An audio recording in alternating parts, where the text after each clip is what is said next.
What's up, YouTube? Today I'm going to teach you how to become an absolute juggernaut with your marketing using nothing but 100% free methods to drive traffic to your business. And as a content marketer myself, I've used pretty much all the strategies on this list to some extent or another to help empire flippers go from, a relatively small brokerage to now a 8-figure, soon to be a 9-figure company and the largest curated marketplace in the world when it comes to buying and selling online businesses. And we're starting right now. Let's get into it. Hey everyone, Greg here from Alaska. Well, usually in Vietnam, but today I'm doing it on my front porch at my parents' house because I'm visiting them. I just flew in from Vietnam a little bit ago, and here I am in fall in Alaska. I'll probably get some B-roll here to put in to show you the backyard. The leaves are turning amazing colors right now, but that's all besides the point, because this video is all about you and how you can make a lot more money without using with really free marketing where you spend nothing. So I've divided this list into two categories. There's the fast way and the slow way. Now, I'm going to start off fast because most people want to make money fast, right? But really stay around for the entire video because the slow way is what will probably make you a lot more money over a given period of time. But there's a common myth when it comes to inbound marketing in general that it takes time. And while that is mostly true, there are things you can do to speed that up where your content can start making you money almost from day one, certainly within a couple weeks of doing this consistently. So let's dive into the fast way of doing organic marketing. Okay, number one on my list for organic marketing is Quora. So, there's a plane. But anyhow, the first one on this list is Quora. And Quora is a Q&A answering site. People ask questions, people respond, and they answer pretty much in every niche you can imagine. And now I like Quora to start off any good content marketing campaign. If you're brand new, like a brand new founder or brand new marketer, all that kind of stuff, and you're wondering, what do my customers think? Most marketers will tell you go and talk to your customers, right? Well, you can kind of kill two birds with one stone here because your customers are probably on Quora and you can go answer their questions and find out what their pain points are while doing some marketing for your company. Now, most people do Quora, they'll just type into the Quora search bar like, hey, buying a business, something like that would be related to what we do at Empire Flippers. And that's not bad to find questions you can answer, but it's not terribly efficient either, because what you might come across is you just answer a bunch of questions that are getting no traction whatsoever. So we want to spend the best amount of our time the most efficiently. So the way you can go and make Quora answering more efficient, where you can start making money within a couple weeks potentially, maybe even within the first day, is simply by doing this. Open up Ahrefs, go and type in Quora to the Quora.com in through the site explorer, and then look at every single page of Quora that's on the first page of Google for a keyword. Now you can do this with the Keyword Explorer or just the top pages of the site, all that kind of stuff, or just top organic keywords. That's what I normally do. And I filter it by positions 1 to 10 on Google SERPs, and I find those questions. And that way I know there is SEO traffic actually going to that specific Quora question that is related to my industry. You'll have to put in keyword like buying a business or something like that to find those kind of pages, because of course Quora has millions of pages probably at this point indexed by Google. But this is a really good sign on a couple different things. So as you might imagine, SEO is going to be part of this list. So all these keywords you see in Ahrefs that Quora is ranking for in your niche, those are keywords you should be going after. So save those keywords in a separate spreadsheet and then go in and answer those questions. Now, when you answer a question on Quora, you want to be non-promotional. And pretty much all these strategies, you want to be non-promotional as much as possible. People shouldn't be thinking you're trying to sell anything. In fact, you should even go into answering the question with the idea your product you're selling is the answer. There's nothing beyond the answer. The answer is the finished product. And if you treat your marketing like that, where the marketing itself has value, you're going to succeed as a content marketer. So we want people to get so much value that they feel forced to use us, not because we were promotional, but because we sold them so good on how much value we added to their lives just by looking at our marketing. You know, if your marketing is that good, what is your actual service or product like, right? So this is all important, plays into this whole holistic approach of organic marketing for us. So once we're done answering all those questions from our SEO research, there's another section of Quora we want to dive into. You'll want to sign up for a Quora ads account. Sign up for that. You don't worry, we're not spending any money. And what you do is you just go, because once you have a Quora ad account, they'll allow you to look at the questions that actually get traffic. They'll show you like, okay, this question gets 500 searches a month or 500 visits a month, something like that, right? And then you just simply put that question into your handy dandy spreadsheet and then go and answer those questions. And we want to track all those questions, even though these questions might not have any SEO value, just simply because those are questions our audience is asking, and that's going to be useful for all of our marketing.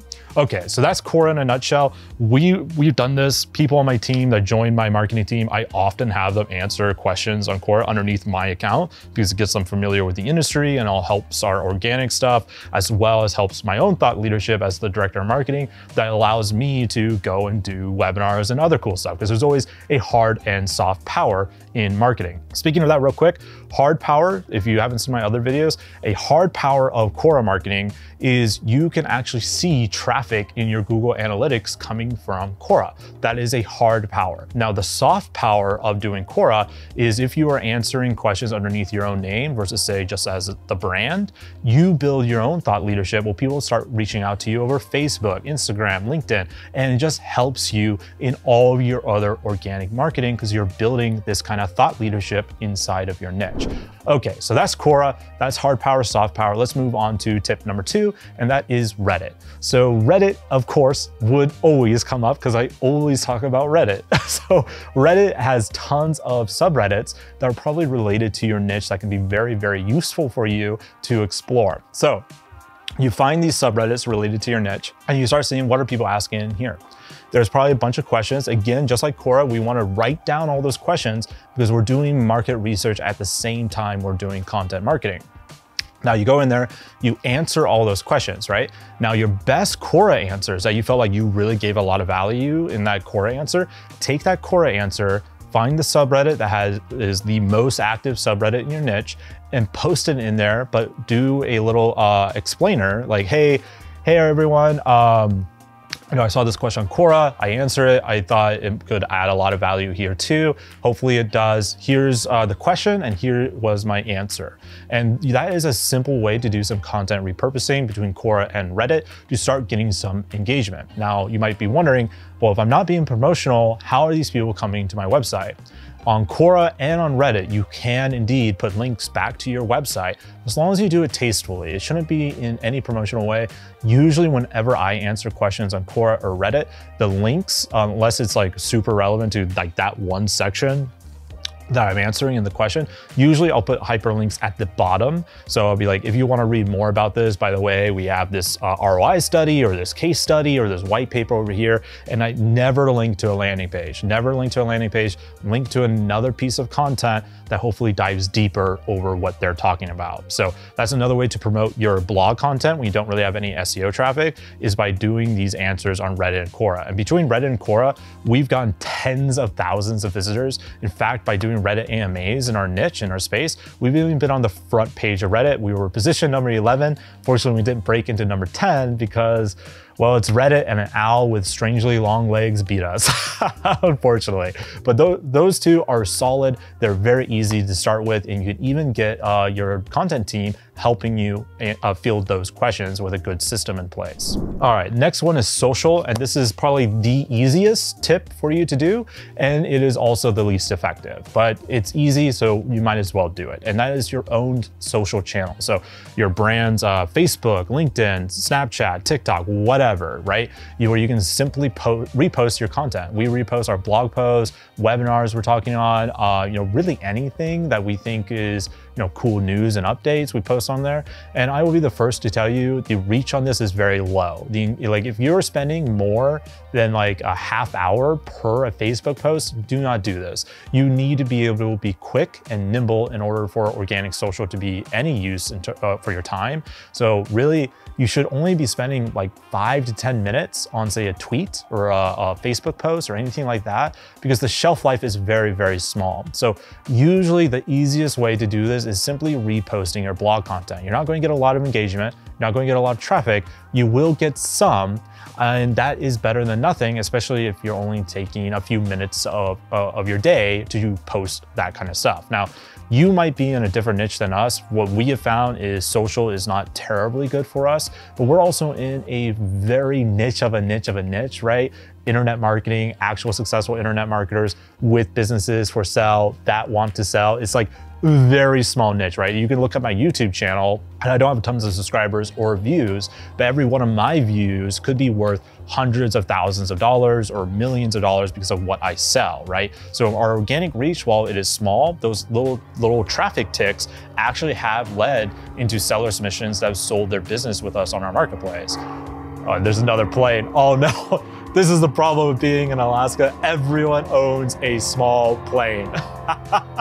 So don't worry about the organic reach. It's going to be small, but it's easy. Just repost it. And later on in your career, maybe you do hire a really dynamic social media marketer who can take you to the next level. But for now, just repost your content, repost your most successful stuff. Again, you can take your best Quora answers, best Reddit answers, and turn those very easily into a social post with just some rewording and all that kind of stuff. Don't copy and paste like blatantly, but just, reword it a bit for the platform and you'll do all right with it.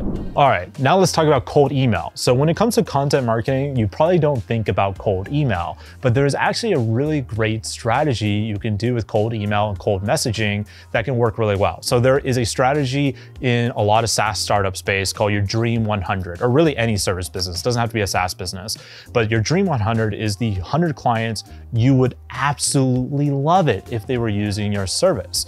And you put all this Dream 100 on a spreadsheet, you find all their contact info, which you can use something like hunter.io to do, and then you simply send them an email. Now, the way most people do it is they're like, hey, I built this product, I built this software or whatever, would you give me feedback on it? Now, we don't want to do that. We want to put a step before that because that's giving someone a chore. No one likes chores. Chores suck. I get hit up on LinkedIn all the time like, hey, I just got into marketing, will you check out my website? Hey, I want to get into M&A, would you help me out? Like, I get hit up all the time, and while I would love to help them, I'm very busy, and by asking me to do a whole website audit, like, you're giving me a lot more work to do anything for you, right? So what we want to do is not give someone a chore. We want to give someone an opportunity to make themselves better. And how we do that is we look at those questions on Quora and Reddit, we find the common themes. What is the biggest pain point that our audience seems to be having? Because if our audience all together is having this pain point, then our Dream 100 most likely also have this pain point. So we create a blog post, a video, whatever content medium you're most comfortable with, post it on your company's website as the blog content, or embed the YouTube video, whatever. And then you reach out to your Dream 100 and say, hey, Mr. and Mrs. XYZ of XYZ company, I'm a new entrepreneur, or I'm a new marketer for this company. We do this, it's one line, and then say, I notice a lot of people in our space have this problem. I don't know if you have it or not, but I would love it if you would be open to feedback. If you're at all open to the idea of reading my content that solves for X, Y, and Z, I would love to send you the link to hear what you think. And that's it. Like, we ask them, are you open? Because no one wants to be closed-minded. We make it super low pressure. We're not asking them to do any kind of audit of our site or our product. We're not asking them to demo anything. We're just asking them, hey, I noticed there was this problem. I wrote an article on how to solve it. Do you want to see it or not? And a lot of times they'll say, yeah, send it my way. I get emails like this and I usually say yes. So like, I want to see it because if I'm having that problem, I want to solve it. You're telling me you solve it. There's an article. I read articles all the time for my job to get better, right? So this is a pretty good strategy where it's really not a chore at all because you're hitting on a pain point. Now, one very important thing on here, most people mess up this strategy by giving the link. If you give the link in the first email when they've never have talked to you and they didn't ask for your email, It's not great. People don't like that because, again, it's a chore. You're just assuming that they want to read it, which isn't great. Instead, what you want to do is leave it open to them. You ask them, hey, do you want to read it? And in order for them to read it, they either have to go directly to your website on their own to find it on the blog, or they have to respond to you and say, yes, please send it to me. And when they say yes, and this sounds kind of woo-woo, but basically when they say yes, that is them engaging in what is called a yes ladder. When you engage in a yes ladder, no matter how small it is, you're more inclined to say yes at the second ask. So the yeses keep getting bigger. Maybe the first ask is the content and they give you feedback. Great. Hey, would you be open to the demo? They're more inclined to say yes to your demo now, or whatever your free offer is, right? Because of that yes ladder. So cold email is a fantastic way to use content that's not yet ranked in Google to get in front of your target audience. And you can scale this up far beyond the Dream 100. If you say you have, 10,000 companies, like small, medium business owners or something like that, like say it was carpet cleaning companies, you're selling some software to them or something like that, you could put them in something like Mailshake or Lemlist, one of the mass email services, and send out a bunch of these and get a bunch of feedback from people saying, yes, send me a piece of content. I want to read it to solve my problem. And this is a way to get some good traffic to your content right away without having to mess with Google at all. All right, now for the next tip. And this is the final one for the fast, and then I'm going to go into the slow organic tips that are really going to be a real money maker most likely. But this is the last one, the fast tips that can make you money with organic pretty fast. Now keep in mind, this isn't not an exhaustive list by any means. There are more organic tips than this. These are just things we've done successfully. So this last one is something I still use today all the time, and it's Facebook groups. Now, LinkedIn has groups, other social media networks have groups, but what I've found is Facebook is by far the best place for groups. They're the most engaged because everyone's addicted to Facebook, so they're actually participating in the groups rather than on some random forum that they might log into once a month.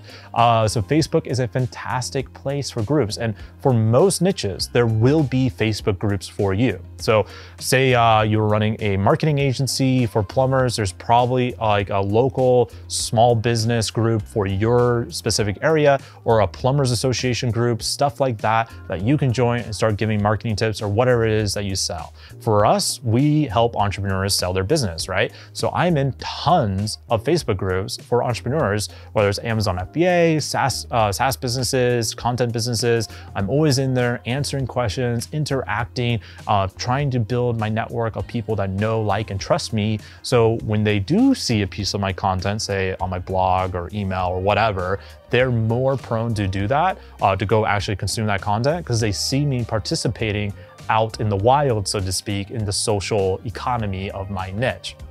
What's really funny is when you do this for a while, it will start bleeding, like this will start bleeding into all of your marketing. Like I did a YouTube video ad not too long ago, and that YouTube video ad was me talking about valuations, and I knew the targeting was pretty on point, even though it was just a small test, because people are reaching out to me on LinkedIn, on Facebook. Hey man, I saw your YouTube ad, I saw you interrupt my NFL game or whatever.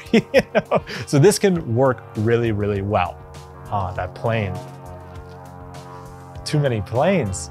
So Facebook groups in general are fantastic places to network with your people, with your ideal customers. And if you get into those groups good, like say you become friends with a moderator, and this is true with subreddits too, they'll allow you to do things like ask me anything because they know you're a trusted provider of value. You're not just there to extract money. That is the worst possible thing you could ever do in content marketing, is become a salesperson in that regard, where you're peer pressuring people, you're being promotional, you're asking for all these direct asks. Just don't do that.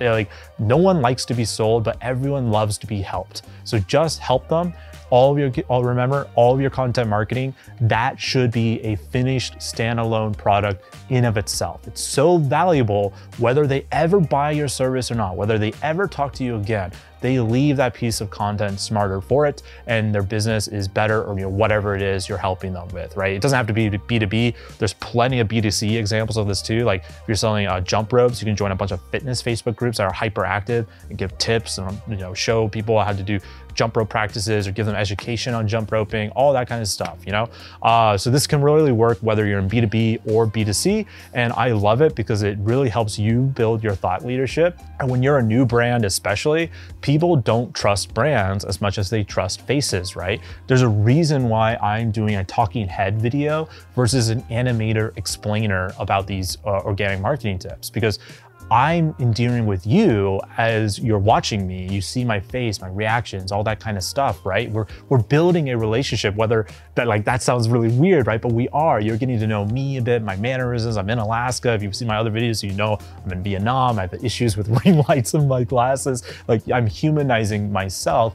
which in turn makes the brand more money with our content marketing because people trust us more, right? And that's something you can do whether it's B2C or B2B. So those are all the fast ways. Let's dive into the second half of this video where we talk about the slow ways that will not make you money today or even the next 2-3 months, but will probably make you a lot of money if you're consistent with it over the next 12 to 24 months with your business. Now that sounds like a long time, but if you're in this game for the long haul, then you'll want to do these strategies because they are extremely effective. And this is where, to be honest, Empire Flippers makes the most of its money in terms of marketing, where we get the vast majority of our leads. Makes it honestly hard for our competition to compete with us because we do this so much. Okay, so the first, and in my opinion, the absolute best organic marketing thing you can do and focus on is SEO, search engine optimization. So remember all those keywords we got from when we were looking at Quora, and hopefully you did a similar thing with Reddit too, to see what was ranking. The fact that Quora and Reddit are ranking on the first page of Google for those keywords, those are keyword priority number 1 for us. We want to write a blog post on our own property, our own website, on everything related to those keywords, whether it's a full-on article or a listing page or whatever. We want those keywords because the fact Reddit and Quora are doing it means there's very little competition. So we can start ranking quickly. Now we want to expand beyond that, obviously. We want to see what is the best keywords, like the highest intent. We want to start with bottom of the funnel keywords. So for example, a bottom of funnel keyword for Empire Flippers is buy an Amazon FBA business. I want to rank number 1 or within the first page of that. So what do I have to do to do that, right? I start researching it, I start creating the content, I make sure it's the kind of content that Google actually wants. But then there is middle of funnel and top of funnel keywords. When you're starting out, always go for bottom of funnel keywords, even if they're hyper competitive. So like let's say all your best possible keywords are hyper competitive. You want to start there because hyper competitive keywords is okay because that bottom of funnel content can be used in conjunction with the free methods I mentioned earlier, right? All the Quora posts, the Reddit posts, the cold emailing, all that can be traffic to that bottom of funnel blog post long before any SEO kicks in, right? It might take months before you even get close to the first page of Google for those hyper competitive keywords. But that's pieces of content you needed anyways, because that's bottom of funnel. There's always a finite amount of content at the bottom of the funnel, and there's always an infinite amount of content at the top of the funnel. Top of the funnel is where you're going to get the most traffic, but bottom of the funnel is where you're going to make the most amount of money. And speaking of SEO, the reason why SEO is so powerful once you get it right is because most founders and startups do not have the patience for it. They need money now, right? But if you can start building this right away at the start of your company or wherever you are on your entrepreneur's journey, you're gonna thank yourself, your future self is going to thank your past self a lot once this starts working in 18 to 24 months. The vast majority of leads that Empire Flippers gets is through SEO. Now, there's problems with that at scale because you can't scale SEO as easily as, say, a paid media campaign, but there's a lot of pros there too. A paid media campaign costs a ton of money, right? Especially when you're scaling. I know people who are spending easily $1 million a month on Facebook ads who have zero SEO. If they had SEO driving, say, 20 to 30% of their sales, then that brings down their customer acquisition cost dramatically. And since most of their competitors are probably not doing SEO, their CAC is very high, your CAC is low, which allows you to now go more aggressively on paid media, the same channels that they're competing on, and you get them out of the game because they can only pay a certain amount on paid media because all of their stuff is on paid media. But you have all this coming in from organic, which means your CAC is lower, so you can bring up this CAC, let's say your Facebook ad channel CAC, up dramatically above theirs. They can no longer sustain, so they go out because we're not making any money anymore. These Empire Flippers guys are crushing us over here, right? That's what you do. And once they're out, then you can like lower it, once the competition starts going down, you optimize it, all that kind of stuff. But this is the power of SEO. It gives you the ability to go more aggressive at other marketing channels. So if you're one of those founders that wants like growth all the time, you should definitely have a large presence with SEO. Just know going in, you probably won't make any money on SEO at all for 18 to 24 months. It's a very long game, but if you're planning on being in the business for a long time, this is like your golden goose. All right, let's move into another recent favorite of mine that is very slow, but also very powerful, and that is YouTube. So YouTube, obviously, I'm here right now, right? I'm using it, the strategy at the moment to talk to you. And the beautiful thing with YouTube is it combines everything like Google SEO has, all the benefits of Google SEO, but also all the benefits of social and building brand awareness, building trust with personalities, all that kind of stuff. So YouTube is technically the second biggest search engine on the planet. So you can use a keyword tool like Ahrefs or TubeBuddy, which I recommend TubeBuddy for YouTube. I think they have better keyword data on YouTube because it's a tool made for YouTube, right? And you can do all these keywords on YouTube to start having people find your videos. But YouTube has other ways to drive traffic too. So let's say you build a really good thumbnail. YouTube starts recommending and suggesting your video on the front page of YouTube to certain people that YouTube thinks will like it. And that brings a bunch of traffic. In fact, the suggestion and referral traffic on YouTube is actually much more powerful than the keyword research aspect. Keyword research are like your long-term plays. Like if you had a portfolio of YouTube videos, maybe you want 20% to be keyword based and the other 80% or like maybe 60% you're trying to get the suggestion, and the 10 to 20% are your super deep bottom of funnel pieces of content that you needed anyways, that you can kind of cross promote within the channel with the other videos. That's kind of what YouTube is. And similar to SEO, YouTube is a long play.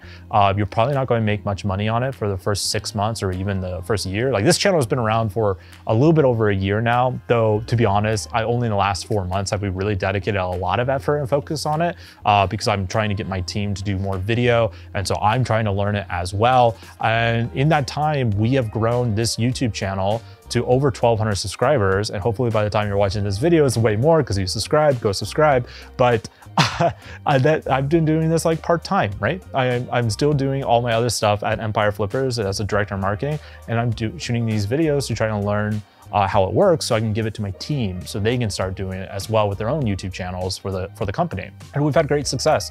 If you look at our analytics, just from the UTM links that we have down in the description where people can get a valuation, submit their business, all that kind of stuff, we've had several businesses submit their business. One that sold that was a 7-figure business. I think it was a $1.2 million FBA business that submitted their business through a YouTube UTM link. So that means if I'm seeing that with the UTM links, there's probably a lot more people coming to the Empire Flippers brand that I'm not seeing because we can't track everything, right? So YouTube is a fantastic source. And if you can do it, your SEO strategy and your YouTube strategy, they can blend in together. Because a lot of the keywords that are on Google can be ranked for with a YouTube ad or with a YouTube video. So buying a business, I might see in Google, hey, Google is ranking a YouTube video. I can make a YouTube video about that, right? Because that's obviously what Google wants to rank for that keyword. Why not do what the search engine already wants me to do? It's showing me what it wants. It wants video on that first page. So now I can rank in YouTube and in Google, and I take the YouTube video, embed it into my blog post, and get the best of both worlds because multimedia tends to convert the best. Some people love to read, some people love to listen, some people love to watch. Like I'm an avid user of YouTube, but my dirty secret is I almost never watch the video. I'm usually doing something else and listening to it like a podcast, unless there's an actual visual element I want to see. Most videos I watch are informational, where the visual part doesn't really matter. So I'm just listening to it like a podcast, like anything else. So that's YouTube. So the next one I want to talk about is podcasting. So similar to blogs and YouTube, this is a great organic channel we have tons of success with. We get thousands of downloads every month across our podcast, The Real Money, Real Business, where we interview actual entrepreneurs selling their business. So the unique spin on that is like, we built their P&L, so we know they're making money. Then the other podcast, the Empire Flippers podcast, which unfortunately we don't put out a lot of episodes of anymore, but that still gets a ton of residual downloads every single month. And then we have the opportunity where we primarily are interviewing people who buy businesses and domain experts, as well as a few sellers who have had some really standout stories or really life-changing exits, right?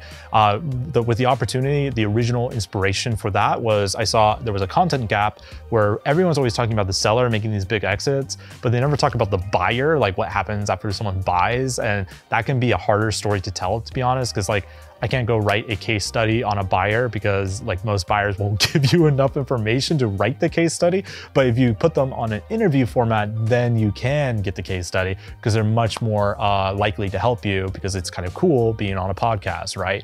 Podcasts, you're not going to get as much traffic as you will with SEO and with YouTube, most likely. Sometimes you will, depending on your niche, but unless you're like the top in your category, in my experience, is very unlikely. Now, what you can do with podcasts is relatively easily use these different channels, your SEO, your social, your YouTube, to promote these different podcasts, and that will help them in the organic stores across Apple and Spotify and Stitcher to get fans subscribing. And over time, you will have this stable growth of the podcast. So by the way, if you want to listen to any of the podcasts, links down in the description to those. You can listen to them onto our website as well. And for some industries, this doesn't really work for us, but I know some friends who have done this and they've had success. If you transcribe the podcast, you will often rank well in Google for a bunch of different keywords. And that almost never works for us, but I do have friends who have tried it and they've had success with it. So that's one way you can kind of kill blogs, YouTube, and podcasts kind of all with one stone. So say you do a YouTube video and you can turn that into a podcast, and you embed the YouTube on a blog post that's really just the podcast transcribed. And of course, you have to clean it up and make each of these work in those different channels. You don't want to do just copy and paste regurgitation. Like, you can, absolutely can. We've done that. But if you do that, it won't be as successful. Really, content should be as customized to the platform as possible, which is a lot more work to do repurposing. But if you're going to do repurposing, I honestly think, unless it's just like a social post or something like that, you should customize it to that specific channel. So that's podcast. YouTube and podcasts are going to help you build relationships with your audience the fastest. I think blog posts is the easiest to get new hires to start writing. So if you're building a marketing team, it's usually going to be easier for you to start them off with written content. And then as they learn more about the nuances and gain a mastery of your business, level them up into, say, a podcaster or a YouTuber, all that kind of stuff. That's when those other content mediums can really shine, because you do need a little bit of charisma. Not saying I'm the most charismatic person in the world, but you do need a little bit of that factor to engage with the audience, right?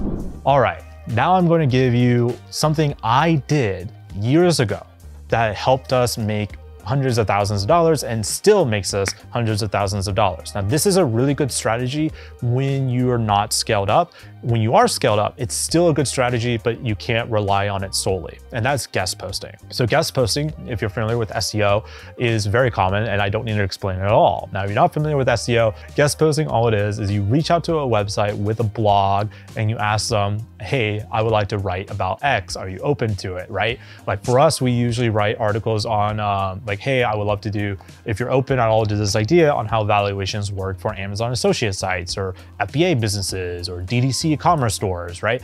And a lot of times they'll say, yes, that sounds awesome. My audience would love to hear that. So we end up writing the exact same article every time, basically. So this is very easy to give to your content team who might just be starting out, because the exact same article, pretty much, we're changing the window dressing, whether it's DTC or KDP or SaaS, all that stuff. But the basic principles of how valuations work are the same across pretty much all business models for the most part. So this is a really good strategy to get onto those other brands and to get their traffic coming over to you. And you also get backlinks, which are going to help your SEO. Now, I always tell my team, we do not care about the backlinks. We care about distribution. What does that website have that we want? Do they really have an audience? So we'll look at Ahrefs, how much traffic is Ahrefs suggesting that they get. Now, keep in mind, Ahrefs always underreports and underestimates the traffic. So usually they're getting a magnitude, like 1 or 2 magnitude larger than what Ahrefs is reporting. Sometimes much, much more. So don't let small traffic numbers, scare you away from reaching out to other brands to see if you can do a guest post. Even small, you can just see what their top pages are. Are they getting any traffic at all? And usually that's good enough, especially if you're selling something that's high ticket like us, right? Our average business is $563,000. That is a nice average ticket price where even a few handful of people are worth a ton to us in terms of our revenue, right? So guest posting is great. Now, when you're scaled up, I said this doesn't work as well. And that's true, because in order to scale up guest posting, there needs to be tons of new brands always entering your space with tons of different people going to there. And it's just like, it's a real mess to scale up. But what you can do at scale with guest posting is go deeper than the guest post. So instead of just reaching out to a brand for a guest post, go into it with the mindset of all the other things you can do with them. So we do guest posting, we appear on their podcasts, we do webinars, we speak at their events, we do co-marketing with parties with each other at different conferences, right? We're building relationships with these brands because we know these brands have our people and those brands know we have their people. So let's combine our forces and make something happen together, right? So we seek deeper than just a backlink, deeper than just a guest post at scale. We're really looking for brands that could be almost like marketing partners where we're constantly doing stuff together. We just recently did our second Exicon, and while that was a premium event the second time, that webinar was great. We got to talk to a lot of FBA entrepreneurs because of that, and hopefully accrue me and us at Empire Flippers, we're going to do even more. I have a webinar with Metrics coming up, and we're also already talking about doing some co-marketing together at various conferences. Same with Payoneer, right?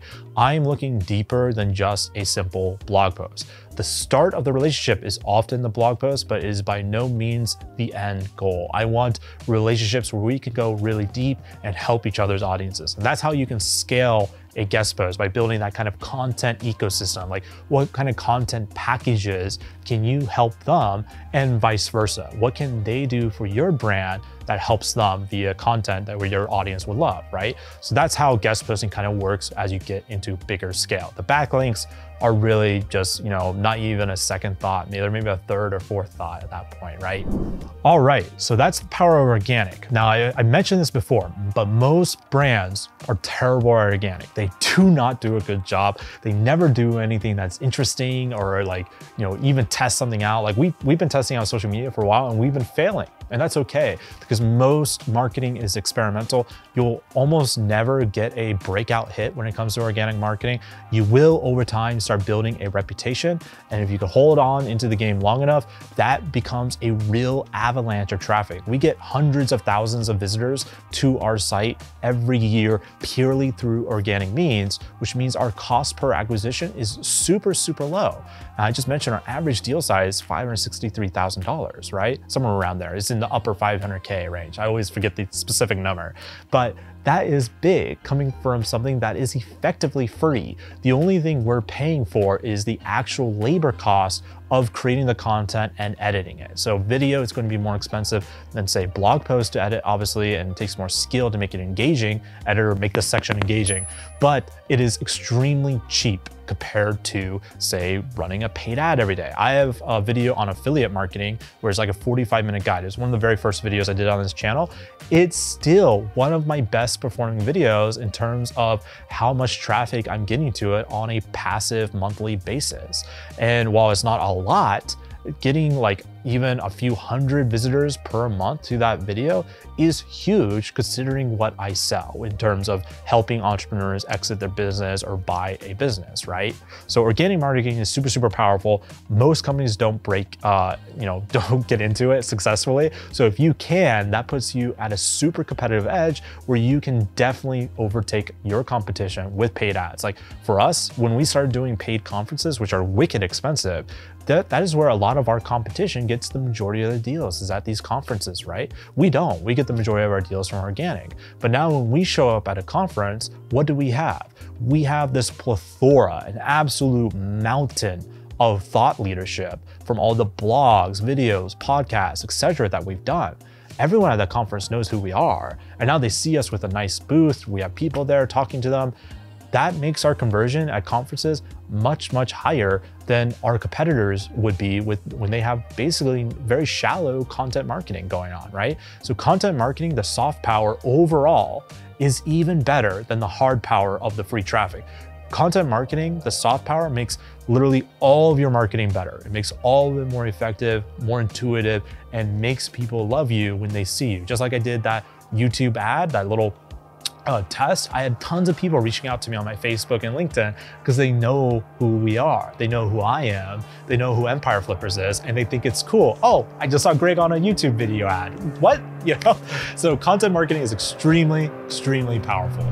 My last thing I'll say is if you are successful with organic marketing, like it can be tough, like for us, it's very tough to do paid media, but if you're successful with organic marketing, that will turn all your paid media into overdrive. Like it's not going to be like a guaranteed success, obviously, but it will make all your marketing more powerful and it will make your competitor tremble because they only have a Facebook ad.